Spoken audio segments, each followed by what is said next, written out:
السلام عليكم ورحمة الله وبركاته. طلاب حبايبي، طلاب الصف الثالث الإعدادي أزهر.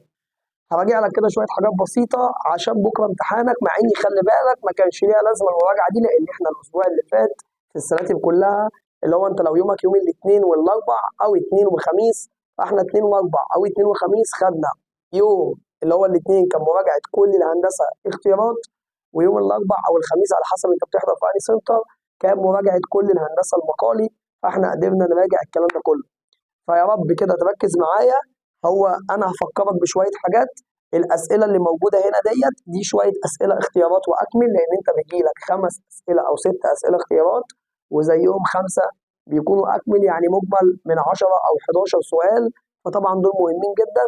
فانا جايب لك شويه اسئله يعتبر شبه اللي موجودين عندك في الملزمه، مش غراب عليك، بس عشان لو انت نسيت مع ضغط الامتحانات ربنا يعينك، يبقى انا بفكرك وبلم لك الدنيا في الاسئله الاختيارات. هتقول يا مستر طب والاسئله المقالي؟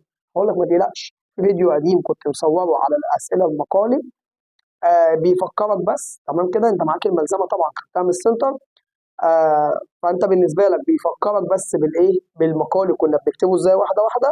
هسيب لك لينك الفيديو في الكومنتات، وهخلي هدى تبعته لكم عشان خاطر يبقى انت معاك الفيديو تتفرج على الاثنين دول. ده مش هيكون كبير، هم بتاع حوالي 30 اختيار، تمام، مع الكام سؤال مقالي. مش بقول لك ان هم هيجي زيهم بالظبط، بس على الاقل لو انت فهمت فكره كل سؤال هتقدر تقفل امتحان بكره بكل سهوله. لكن لو خدتها بصمجه مش هينفع طبعا البصمجه خالص، لازم كل سؤال تحله بايدك مره واثنين وثلاثه، وتكون كل سؤال فاهم فكرته، مش مجرد ان انت بتحل السؤال وخلاص. تمام كده، تعالى واحده واحده نشوف الدنيا فيها ايه. طبعا هنا سؤال بسيط جدا، بيقول لي الزاويه الممسيه هي الزاويه المحسوبه ما بين نقط ونقط. الزاويه الممسيه قلنا محسوبه بين حاجتين، بتكون ما بين وتر ومماس، يبقى الزاويه الممسيه بتكون ما بين حاجتين، وتر وايه ومماس. السؤال اللي بعديه بيقول لك عدد محاور التماثل لأي دايرة. لو الدايرة بس يبقى ده عدد لا نهائي. يبقى لو قال لي عدد محاور تماثل الدايرة كنا بنقول عدد لا نهائي.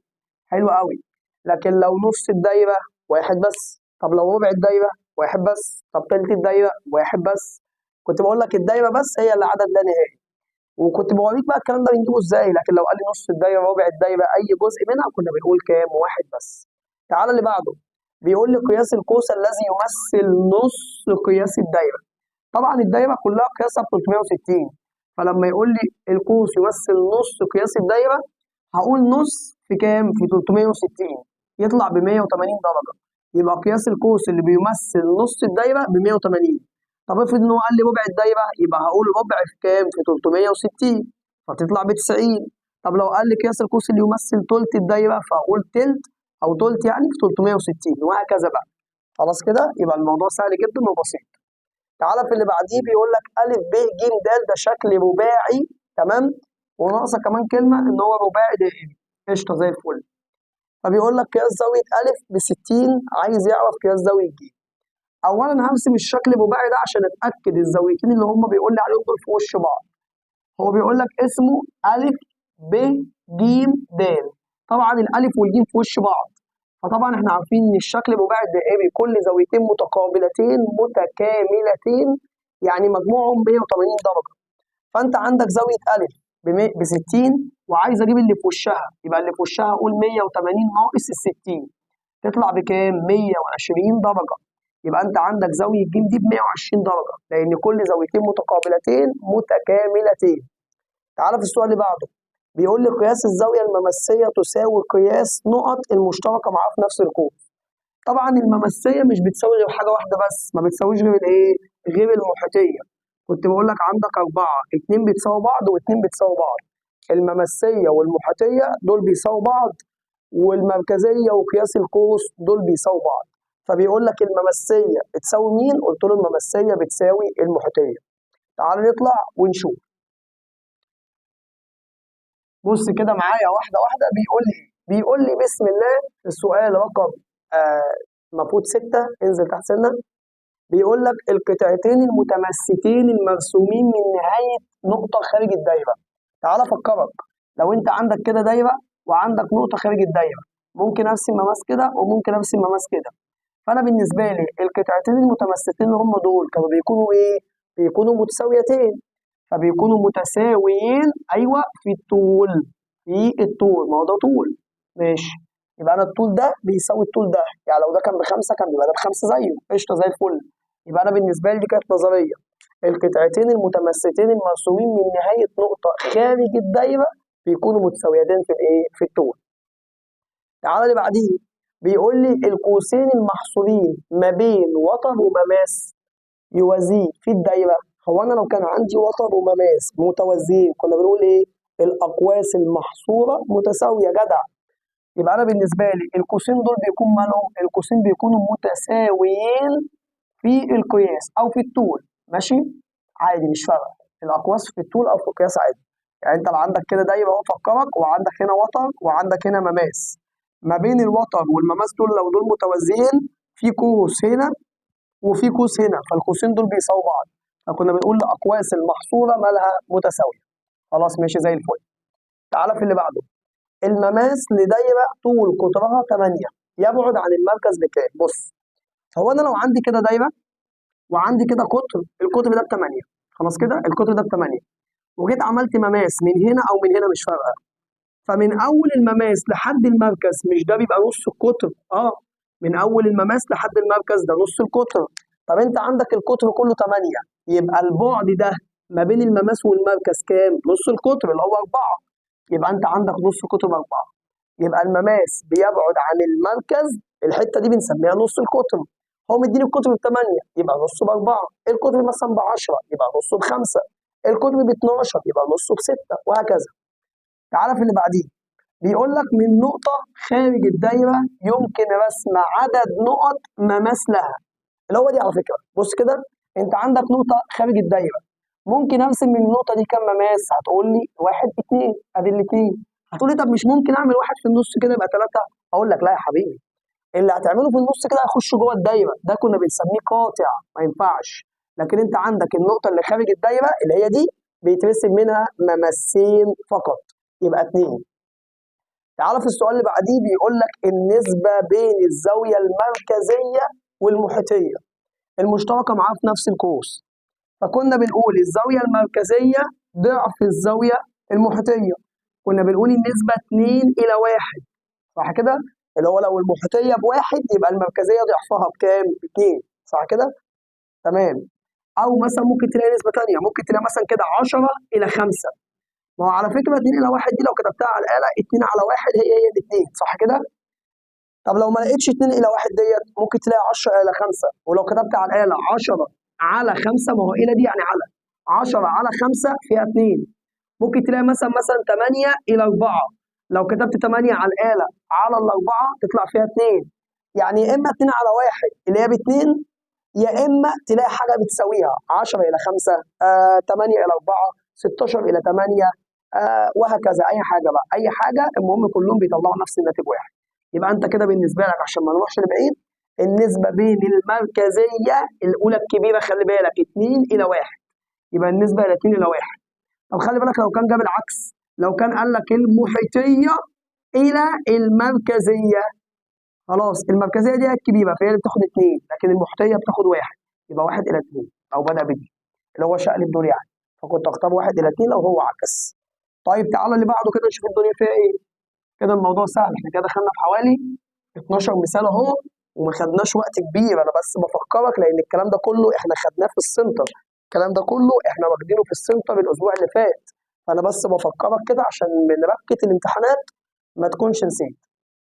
تعال في السؤال ده، بيقول لي عدد الممسات المشتركه لدايرتين متمستين من الخارج. تعال نعملها كده، انا عندي دايره ودايره ثانيه بتلمسها من الخارج، فممكن اعمل ممس مشترك كده فوق، حلو، وممكن اعمل مماس كده مشترك تحت، ماشي، حلو، وممكن اعمل كده في النص. كده كم مماس مشترك؟ كده 3. الله اكبر، الله اكبر. كده كم مماس مشترك؟ كده 3. نوقف ثانيه عشان الاذان وبعد كده نكمل. فقلنا لو كان الدايرتين متمثلين من الخارج كان ليها كم مماس مشترك؟ 3. انا كنت مفهمك كله جه منين، وبعد كده قلنا هنحفظهم، بص كده تمام، وبعد كده قلنا هنحفظهم تمام، حلو.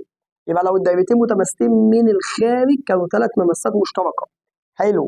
طب لو افكرك تاني، لو كانوا متماستين بس من الداخل كانوا كام مماس؟ واحد. طب فكرني بقى بيهم واحده واحده. لو دايرتين متباعدتين، عشان ساعات بيسالك دايرتين متباعدتين في كام مماس مشترك؟ اربعه. طب متماستين من الداخل، الداخل اهو واحد. طب من الخارج ثلاثه. طب متقاطعتين كنا بنقول اثنين. طب لو كانوا متحدي المركز صفر. افتكرهم معايا، اما بص عليهم في مساله الشرح اللي خدناها الاسبوع اللي فات بتاعت الاختيارات بس. حلو قوي. تعالى في اللي بعديه، خلاص دي قلنا ثلاثه دي، يبقى متماستين من الخارج ثلاثه. بيقول لك اذا كان قياس القوس ا ب ب 110، فعايز قياس القوس ا ب الكبير. تعالى افكرك كده، هو انت لو عندك دايره وعندك الحته دي كده اسمها ا ب، ومديني الحته دي ب 110، تعرف تجيب لي ا ب كل اللي بره دوت اللي هو الكبير؟ اه طبعا عادي. اللي هو ازاي؟ بص، لو الصغير ده ب 110، ما هي الدايره كلها على بعضيها قلنا فوق ب 360 درجه، فهقول 360 ناقص الحته اللي عندي اللي هي 110 تطلع ب 250، يبقى دي ب 250. يبقى افكرك كنا بنقول لك ده زمان لو كان عندك القوس الصغير ماشي وعايز الكبير، اقول 360 ناقص الصغير ناقص اللي هو اللي عندي. طب لو كان عندي الكبير وعايز الصغير، يعني مثلا هو مديني الكبير ب 250 وعايز الصغير، هقول 360 ناقص ال 250 هتطلع بال 110. يبقى تاني، لو مديك القوس الكبير وعايز الصغير، بص ايا كان اللي مديهولي هقول 360 ناقص اللي هو مديهولي. مديني الصغير 360 ناقص الصغير، مديني الكبير هقول 360 ناقص الكبير. بس الموضوع سهل. تعالى في اللي بعديه كده. بص، نخش على اللي بعده. بيقول لك ايه؟ تعالى في سؤال رقم 13. خلاص الموضوع سهل وبيجري، ما احنا متعودين على الكلام ده اصلا. بس انا بس لله عشان تفتكر، عشان ما تفتكرش انا سبتك ليله امتحان، اديني اهو بصور لك دلوقتي عشان خاطر تعرف ان انا معاك وفي ظهرك ومساندك وتعرف تذاكر وتبقى تمام، ما تقلقش مش مهملك والله. تعالى لي كده واحده واحده بأظهر حبايبي يعني.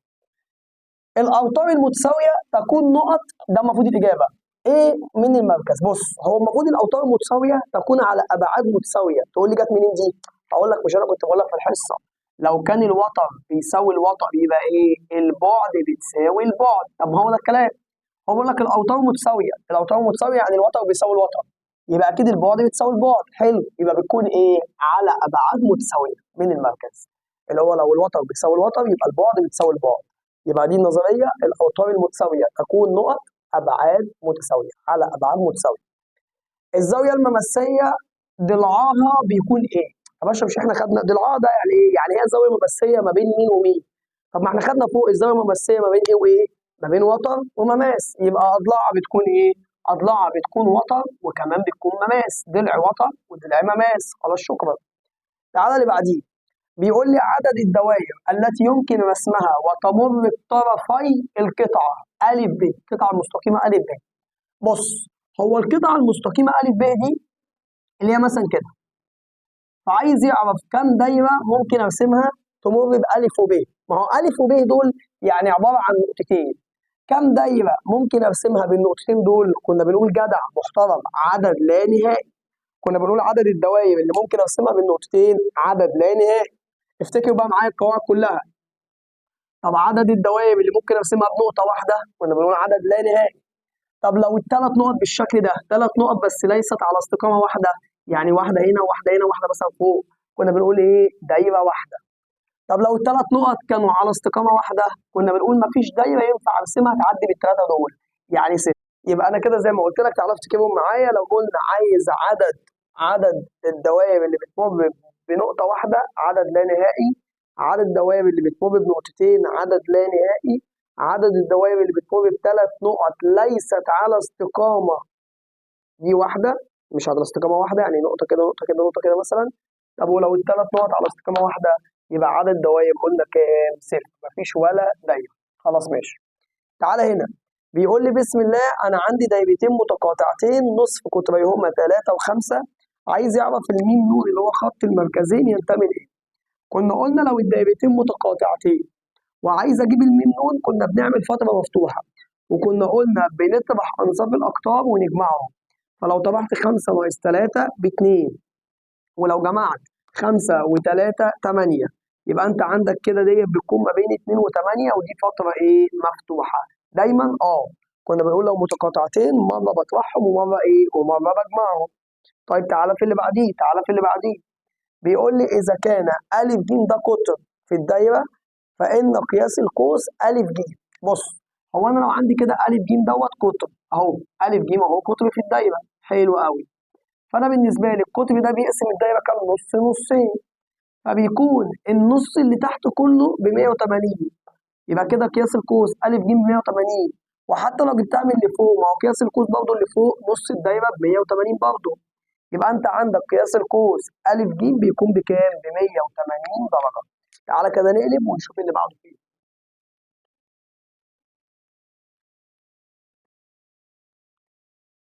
تعالى واحدة واحدة في السؤال ده. بيقول لي لو أنت عندك أ ب ده قطر في الدايرة، وعندك أ ج وب د دول ممسين، فإن المماس الأول بالنسبة للمماس الثاني يكون بيقطعه ولا يوازيه ولا عمودي عليه؟ طب ما تيجي نمسك الكلام ده واحدة واحدة. هو أنا بسم الله عندي دايرة مركزها ميم زي ما قال لي، وعندي كده أ ب ده قطر في الدايرة، يبقى أنا هاجي كده هعمل كده أ ب قطر في الدايرة. أدي هنا أ وأدي ب. بيقول لك المماس الأول اسمه أ ج، يعني من عند أ كده هعمل مماس وأسمي دي ج عشان يبقى أ ج، أهو أ ج ده مماس. والتاني اسمه ب د، يبقى من عند نقطة ب هعمل مماس كده وأسمي دي د عشان يبقى اسمه ب د. طبعا المماسين دول دي بتكون عمودي عشان ده نص قطر وده مماس، ودي نص قطر وده مماس، يبقى بتكون عمودي. فطبعا المماسين دول كنا بنقول عليهم ايه؟ متوازيين، يعني المماس الاول بيوازي المماس الثاني. طبعا افتكر كنا بنقولها احنا اصلا كده كمعلومه او ملحوظه، المماسين المرسومين من نهايه قطر بيكونوا متوازيين، لكن المماسين المرسومين من نهايه وتر بيكونوا ايه؟ متقاطعين. خلاص، يبقى انت عارف المعلومه دي. يبقى هو انا كان المفروض يقول لك الممثلين المرسومين من نهايه قطر يكونوا ايه؟ فتقول متوازيين. بس هو حابب بس يعمل لك حنكشه كده بس، ويقول لك اسمه ج ا وج ب او ب د والقطر اسمه ا ب، وقعد يحنكش كده عليك، بس انت ولا يشغلك، انت عارف المعلومه اصلا الاساسيه، فخلاص تقدر تتعامل معاها. هنا بيقول لي انا عايز قيمه ص، وانت عندك الزاويه اللي فوق دي اللي هي الزاويه المحيطيه عباره عن 3 ص ناقص 5. فاحنا عشان نجيب زاويه محيطيه لازم يكون عندك حاجه من الاثنين، يا اما المركزيه يا اما القوس، صح كده؟ تعال نشوف بقى مديني ايه. هو مديني ادي وتر بيوازي وتر، فلو وترين متوازيين يبقى الاقواس المحصوره متساويه، فيبقى القوس ده ب 50، يبقى القوس اللي قصاد ده ب 50 زيه، صح كده؟ طب ما هو الزاويه المحيطيه اصلا من موجوده على القوس ده، طب ما هو المحيطيه نص المركزيه او نص القوس، يبقى المفروض دي ب 50 يبقى القوس ب 25. هو مديني القوس اصلا ب 3 ص ناقص 5، يبقى اقول له بتساوي كام؟ بتساوي 25، هو نص 50. حلها معادله عشان تجيب بقى الصاد، كده الموضوع سهل جدا. يبقى بص، دي سالب 5 بالسالب اوديها لك بالموجب، يبقى 3 ص بتساوي 25 زائد 5 يعني 30. هقسم على الثلاثة وهقسم على الثلاثة، فيقوم ده مشيت مع ده، يبقى الصاد بتساوي 30 على الثلاثة فيها كام؟ ال10، يبقى انت عندك كده الصاد بتساوي 10. طبعا الاسئله دي كلها اسئله متكرره في امتحانات الازهر كتير جدا وبتيجي كتير جدا، فعايزك تركز معايا. وتعالى نبص على السؤال اللي بعده، اطلع فوق شويه كده نبص على السؤال اللي بعده. بص، السؤال ده بيعشقه في الامتحان، بيعشقه في الامتحانات. قياس الزاويه المحيطيه المرسومه في نص دايره بتكون زاويه قايمه. هو مش عايز قايمه، وبيقول لك بتساوي كام درجه، فهي قايمه يعني 90 درجه. خلاص، يبقى هو قال لك الزاويه المحيطيه المرسومه في نص دايره بتكون زاويه قايمه يعني ب 90 درجه، بتساوي 90 درجه. حلو كده؟ يا اما لو جاب لي اختيارات بيقول لي هي حاده ولا منفرجه ولا قايمه، فطبعا انا اختار قايمه. السؤال ده مهم جدا وجايز تلاقيه موجود عندك بكره في الامتحان، السؤال ده مهم جدا للعام وللازهر. تعال بص ده، بيقول لك يمكن رسم دايره تمر برؤوس مين؟ بص، هي الدايره تمر برؤوس ايه؟ مربع، مستطيل، شبه منحرف متوازي الاضلاع، ولو شكل ثلاثي يبقى مثلث. خلاص كده؟ تاني، هي بتمر بحاجه من الثلاثه، مربع او مستطيل او شبه منحرف متساوي الساقين. معلش انا قلت متساوي الاضلاع، متساوي الساقين، مفيش اصلا شبه منحرف متساوي الاضلاع. شبه منحرف متساوي الساقين حاجه من الثلاثه دول، يا اما مثلث، فاي حاجه من دول بتختارها في الاختيارات. فيمكن ده رسم دايره تمر برؤوس معين، لا انا ما قلتش معين. شبه منحرف، لا ما قلتش شبه منحرف. هتقول انت قلت، وربنا ما قلت، انا قلت شبه منحرف متساوي الساقين، تفتيش، انا ما قلتش شبه منحرف بس. طب متوازي اضلاع، ما قلتش، انا قلت ايه؟ مستطيل، يبقى هو مستطيل بس، ما تفتيش، ما قلتش شبه منحرف. انا قلت شبه منحرف متساوي الساقين، لكن شبه منحرف بس لا ما ينفعش.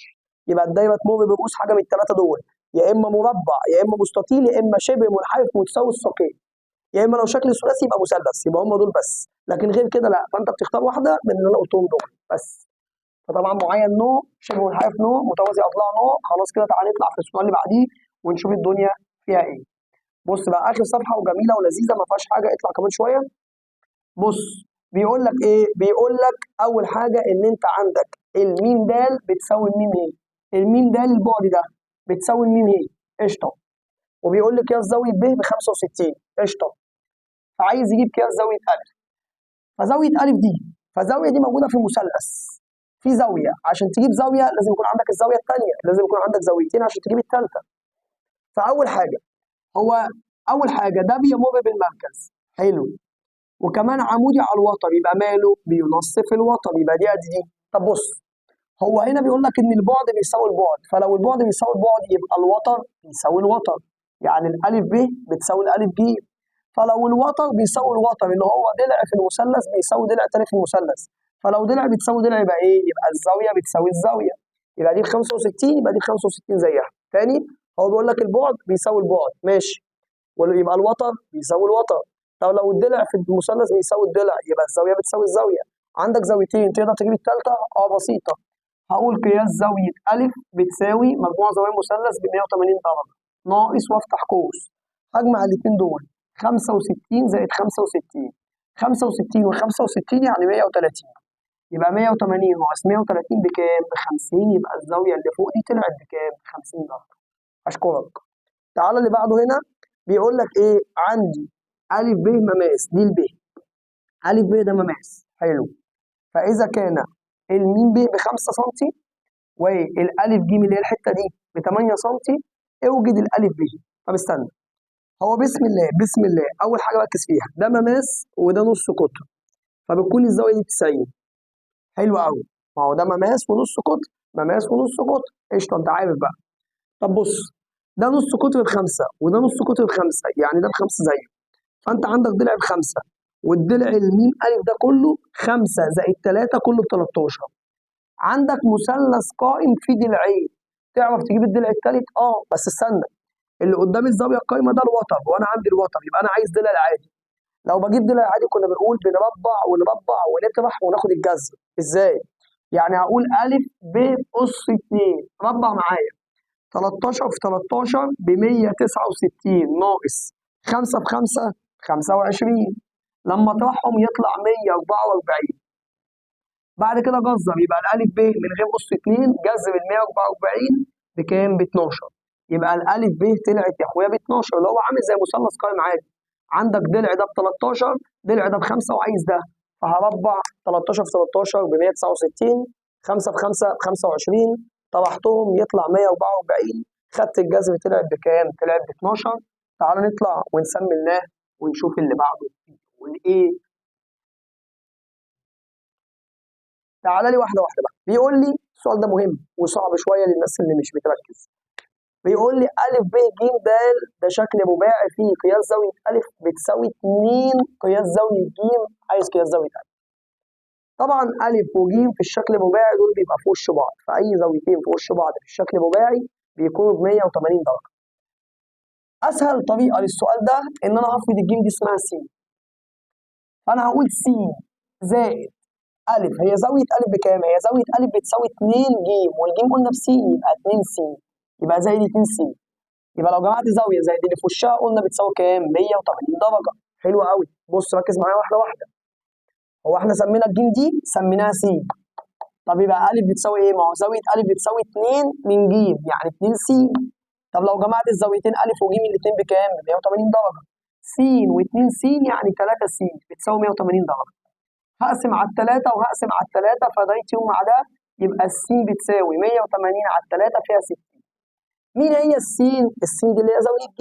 طب هو مش عايز زاويه ج، هو كده انت خلاص عرفت ان زاويه ج بتساوي 60، هو مش عايز ج، هو عايز زاويه ا. ما هو زاويه ا بتساوي 2 س، والسين واحده ب 60، يبقى 2 في 60 ب 120. عيدها تاني لو عايز تشوفها تاني، يبقى زاويه ا ب 120، حتى لو جمعت ا زائد ج هيطلعوا الاثنين مع بعض ب 180 درجه. خلاص كده تمام. تعالى في اللي بعديه. اللي بعديه يقول لك اذا كان مربع بتساوي بص مساحته 25 فيكون محيطه ايه؟ ده سؤال تراكمي كده قديم عشان برضه لو جالك حاجه زيه. هو المربع يعني طول الضلع في نفسه، يعني لو الضلع الواحد اسمه س يبقى س في س اللي هو مساحته بتساوي 25. خلاص؟ يعني لو عايز اجيب طول الضلع الواحد هاخد الجذر الطرفين يبقى الس بتساوي 5 بس، ما ينفعش اقول موجب او سالب بصمجي، اصل ده طول. يبقى طول الضلع انت قلت بص لو قلت طول الضلع بتساوي ايه؟ س، والمساحه عباره عن طول الضلع في نفسه، يعني س في س بس اس 2 بتساوي 25. طب لو السين اس 2 ب 25 يبقى السين بكام؟ ب 5، خدت الجذر الطرفين. مين هو السين ده؟ اللي هو طول الضلع لسه قايلينها. طب المحيط بتاع المربع ايه القانون بتاعه؟ القانون بتاعه طول الضلع في كام؟ في 4. طب طول الضلع احنا جبناه بكام؟ ب 5. في كام؟ في 4. 5 في 4 بكام؟ ب 20. بس كده خلاص. يبقى المحيط ب 20. السؤال ده قلنا فوق عدد محاور تماثل نص الدايره قلنا قد ايه؟ 1. نص الدايره، ربع الدايره، تلت الدايره، اي جزء من الدايره بيكون 1. لكن لو الدايره كلها بيكون عدد لا نهائي. ركز في السؤال ده من غير ما تقلب كده معايا. لا يمكن رسم دايره تمر برؤوس. ما ينفعش ارسم دايره تمر برؤوس. هو ينفع ارسم دايره تمر برؤوس ايه؟ اسمع: مربع، مستطيل، شبه منحرف متساوي الساقين، مثلث. اي حاجه من غير دول ما ينفعش. خلاص. فبيقول لي لا يمكن رسم دايره تمر برؤوس. مربع لا ينفع ارسم عند المربع. مثلث لا ينفع ارسم عند مثلث. مستطيل لا ينفع ارسم عند مستطيل. هو عايز اللي ما ينفعش. اللي ما ينفعش اللي هو مين؟ المعين. اطلع ونشوف اللي بعديه. خلاص هانت. اخر سؤال، اخر سؤال، تعال نحله كده على طول. بيقول لي ايه؟ ان الميم نون دول دايرتين متماستين من الايه؟ من الداخل. فبيقول لي انصاف اكترهم 5 و9. بص لو دايرتين متماستين من الداخل كنا بنقول البعد بتساوي الطرح. يا اما انت لو جدع بقى تفتكر دي كنا بنعملها ازاي؟ كنا بنكتب هنا متحدي المركز، وهنا كنا بنكتب الطرح، وهنا كنا بنكتب الجمع، وكنا بنكتب هنا متماستين من الداخل، لكن هنا متماستين من الخارج، وفي النص متقاطعتين وهنا متباعدتين لو تفتكر. فهو بيقول لي ايه؟ بص متماستين من الداخل دي كانت بتساوي الايه؟ الطرح. يبقى الميم نون بتساوي الطرح. يبقى لو عايز الميم نون بتساوي الطرح اللي هو هتروح ده ناقص ده. 9 ناقص 5، 9 ناقص 5 بتساوي كام؟ بتساوي 4. يبقى افتكر. طب لو قال لي متماستين من الخارج، لو من الخارج كنت بجمع. طب لو كان قال لي في النص ديت اللي هي متقاطعتين دي خدناها فوق، قلنا المتقاطعتين ما بين حاجتين، ما بين الطرح وما بين الايه؟ ما بين الجمع. كده بالنسبه لك الاسئله خلصت. الاختيارات 28 سؤال بالظبط، اختيارات واكمل. طبعا هتذاكر ملزمه الاختيارات، هتذاكر ملزمه البراهين، وتذاكر الملزمه اللي انا بعتناها لك. طبعا لو ذاكرت الملزمتين هتلاقي الملزمه الثالثه اللي هي اتبعتت لك دي شبه الحاجات اللي احنا خدناها وقريبه منها جدا، يعني مش هنحرق جامد. هتتفرج لي على الفيديو دوت وهتتفرج لي على الفيديو اللي بالكومنتات، يبقى انت كده ان شاء الله هتخرج بكره تقفل. يبقى طمني عليك عملت ايه، واشوفك ان شاء الله في الجبر. يكون اخر حصه لينا في مراجعه الجبر، اشوفك فيها السنه دي. لو علمي هشوفك السنه الجايه في ثانوي عام ان شاء الله معانا يعني. لو ادبي يبقى خلاص اشوفك صدفه على خير. السلام عليكم.